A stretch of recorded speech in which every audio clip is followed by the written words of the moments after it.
sure footing, no pushing and shoving. Everybody will be able to get inside the tomb. Okay.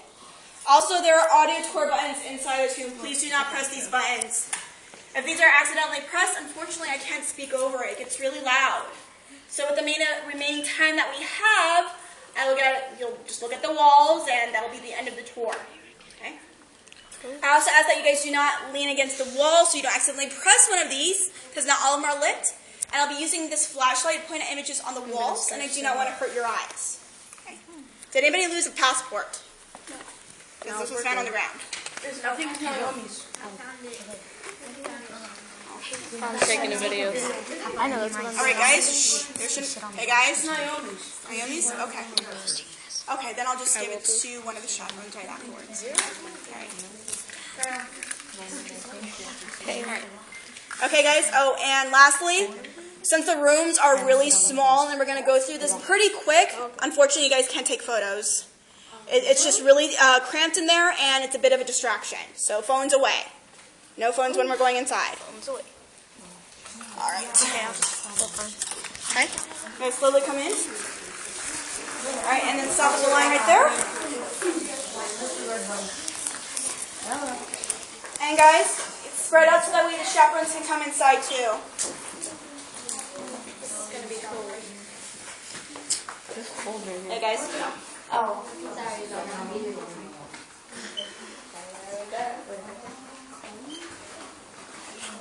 And if the last chaperone would be so kind to rope off the areas so we don't get any unexpected visitors. Okay. All right, guys. Okay. So here is our replica rock cut tomb. It's not a real tomb. A real tomb would have been cut in a limestone hillside. And as you can see, we don't have that hillside, and this isn't limestone. It's actually made of plaster. It's a composite replica. And what that means is we got different ideas from different tombs, put them all together like a tomb mashup to give you guys a good idea what a real tomb would have been like in Egypt. Replica or not, it's still based on a real man's tomb. In Beni Hassan, around 2100 BCE, this tomb was cut for a man named Khnumhotep. And what Khnumhotep did was he was a nomarch. A nomarch would be considered a governor or a mayor. As we look at the entrance to his tomb, we notice these gentlemen. As we look at the entrance to his tomb, we notice these hieroglyphs. The Egyptians had a very interesting way of reading the hieroglyphs. They believed that when they read it, they were speaking to an actual person. So with this perspective in mind, if you look at the character faces, you'll notice that they're all facing right. So you would actually read this from right to left. If the character faces were facing left, you read it from left to right. Now the panel's a little tricky, but it's common sense. If you're going to speak to someone, you're going to be looking at their face, right? So you'd read this from top to bottom. You can try reading it from bottom to top, but it would be like you're speaking to someone's feet, and what you're trying to say would be backwards. The hieroglyphs around the tomb also meant to be as a tombstone and a prayer to the gods for the deceased. So the partial inscription on the top says, "Praise be to the sun god Ra, who rises on the sky's eastern horizon. Behold, behold, Khnumhotep." Okay. So how many of you have seen movies like Indiana Jones, Tomb Raider, National Treasure, missing one, The Mummy, and Night at the Museum? Okay. Alright guys, so those movies are all fun and all. However, the information in those movies are not even accurate. You never want to cite them. Okay? It's just movie magic. It's something that someone made up. The Egyptians actually didn't have any booby traps in their tombs. The only security that they had to reduce tomb raiders was by making a lot of tunnels and false doors to trick them. The Egyptians actually made these tombs to be a sacred place where you came and paid your respects to the dead. Now with that said, we're going to go into our first room, so if we guys can all quietly go inside. I want you guys to pick a partner, and I want you guys to go in pairs. Come on. Let's go. Let's go. You're still recording. Yeah. Even right my now. best friend. Oh God, it's dark.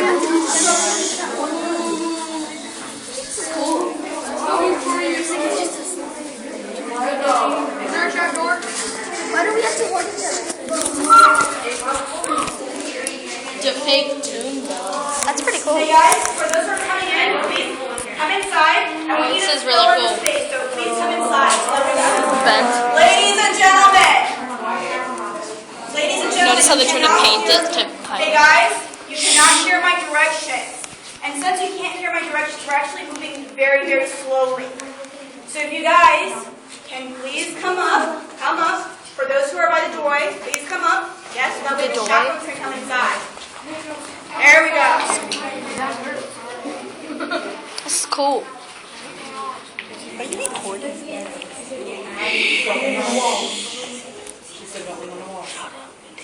Okay. All right, guys. So here is the offering chamber. This would have been the only room that was made open to the public. The Egyptians believed that the dead needed shelter, food, and drink in order to survive. So they built these tombs for shelter and bring real food and drink into this room. Khnumhotep's family would actually go towards this false door, more appropriately called the spirit door. The Egyptians believed that even when you die, your spirit will live on, and that spirit is what they call the Ka. The Ka can be like your spiritual vitality. So what Khnumhotep's family would do is they would leave real food and drink at that offering niche below, sprinkle a little bit of water on it to activate the essence of the food. They believed that his Ka would come through that door, consume the essence, and then go back into the afterlife. How do you guys think that after his family did that, they would leave the food there to rot? No. Okay. Food is too good, and especially the Egyptians lived in the desert, so food to them was very precious. So after they paid their respects to Khnumhotep, they would actually take the food and have a picnic outside. If his family couldn't provide these offerings, they would hire someone, a Ka priest. The Ka priest would do the same ceremony, and as payment, he would take the food home. The Egyptians believed that these offerings were very important to do because not doing them, you would either lose all your money or you would get sick with these consequences. The next room that we're going to go into is the burial chamber. And that room is only open during the funeral. After the funeral, we would close this entrance off with vigil against raw limestone. As you can see, ours is open for you. There's going to be some stairs, and we can all quietly go down that. Everyone loves those. All right? Let's go. Oh my god. It's so cramped in here. It's kind of obvious. Look at such the fake torchiness. It is actually pretty cool if they had like a floating. I'm trying. Oh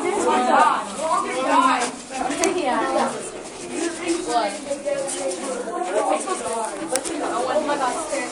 Or at least I did. Oh, Someone did. Taiwan wasn't near me. Yeah, normally I'd blame that on Taiwan, but he's nowhere near it. Go. It's legit. I almost already tripped.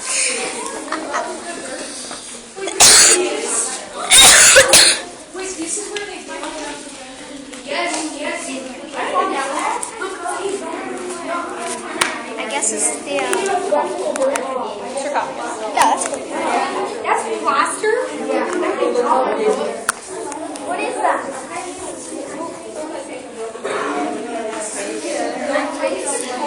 Hey, ladies and gentlemen.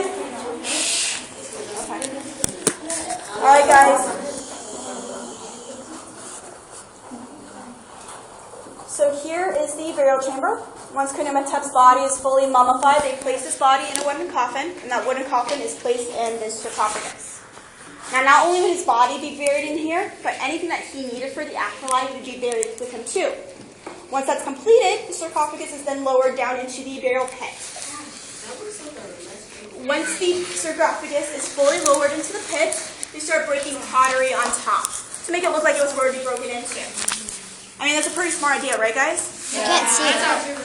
However, that plan didn't work because the sarcophagus is not down in that pit, and there's a big gigantic hole in the side, but there's absolutely nothing in it. It's just an empty box. There was actually a penalty for tomb robbing. Can anyone guess what the penalty was? What's your name? Okay. Like the penalty for like I think it was like death or something. It was death. That is correct.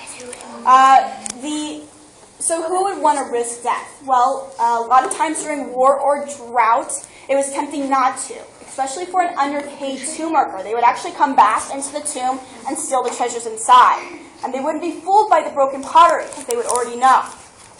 The images on the walls, I'm sure you guys noticed, they're not just here for decoration. They actually all have a symbolic meaning that will help Khnumhotep on his journey into the afterlife. I'm going to start on the east wall. Where the sun rises into the Egyptians, it was the direction of God. Okay. So, hey guys. Quiet.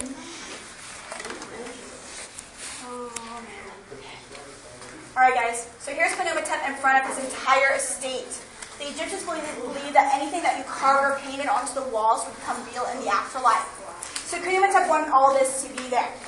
So we see men tending to cattle, men gathering fish. I mean, yes, he is a busy nomad, but he needs to have something as well. We even have dancers, jugglers. As we get to this wall over here, this wall is his favorite hobbies, such as hunting and fishing. Now as we get to the west wall, to the Egyptians, this is the direction of the dead. Here is Khnumhotep all dressed up. He's all dressed up, and the reason why is because he's going to meet the 42 state gods and goddesses to undergo the 42 negative sessions. And the reason why I say negative is because he has to say no to each question. Questions like Khnumhotep. Hey guys. Ladies and gentlemen, the more it takes for us to quiet down, I mean, we're actually a little bit behind. Alright. So questions like Khnumhotep, have you ever killed anyone? His response would be, Hail no Sobek, I have never killed anyone. Or Khnumhotep, have you ever stolen anything? Hail no Sekhmet, I have never stolen anything. Now these questions seem pretty easy at first, but the questions do get harder. Questions like Khnumhotep, have you ever denied a hungry man food? Khnumhotep, have you ever made anyone cry? Khnumhotep, have you ever lied? Now questions like those you can't exactly say no to, but he has to if he wants to get into the afterlife. And even if he says no, if he feels any amount of guilt, that's still going to be weighed. And that brings me to this wall over here. Here is Anubis, the god of embalming, leading Khnumhotep to Ma'at's scale of judgment, where his heart's going to be placed in this jar right here and weighed against Ma'at's feather of truth. So if he says yes to any of the questions or feels any guilt, this side of the scale is going to get lower and lower and lower. And there's a consequence once it gets to that floor. The consequence is this demon right here. Her name is Amut. She's the devourer of hearts. The Egyptians believe that when she devoured your heart, you cease to exist. The Egyptians thought this is the worst thing that can happen to you, so never existed at all. Of course, Khnumhotep had a backup plan to ensure that he got into the afterlife. I mean, remember, the Egyptians believed that anything that you carved or painted onto the walls would become real. So what Khnumhotep had done is, here's Anubis being a very nice god, placing a counterweight on Ma'at's scale of judgment. So if he says yes or feels any guilt saying no, Anubis is going to ensure that his heart is balanced with Ma'at's feather of truth. So with the help of Anubis, Khnumhotep has painted himself a happy ending. He's being led by Horus to meet Osiris in the afterlife. Now that concludes the end of our tour. Listen up, kids. Okay. All right. Now that concludes the end of the tour, but I'd like to leave you guys on this very last note. It may seem that the Egyptians were actually getting, preparing for death, and they just wanted death to happen. That is not the case. But the Egyptians understood that death would happen, but what they were preparing for was life and life again. That is why Khnumhotep had his entire estate drawn, and that's why he wanted the same hobbies he had then on to the next. Just gives you a different perspective on that. Alright guys, so we're going to go upstairs, and I will have a couple gifts for you. Ooh, yeah. Okay, hey guys. Hey, listen up. Hey guys, but I have a little bit of a bargain, okay? So if you guys are quiet when we go upstairs, I will show you what those gifts are. If not, I will just give them to your teacher, and she can show them to you when available. Alright? Okay, let's go. Stay quiet.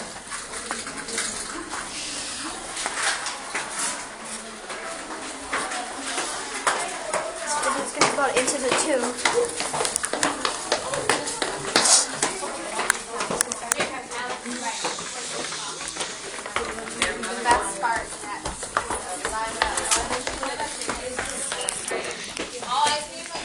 Guys, we are out of the tube.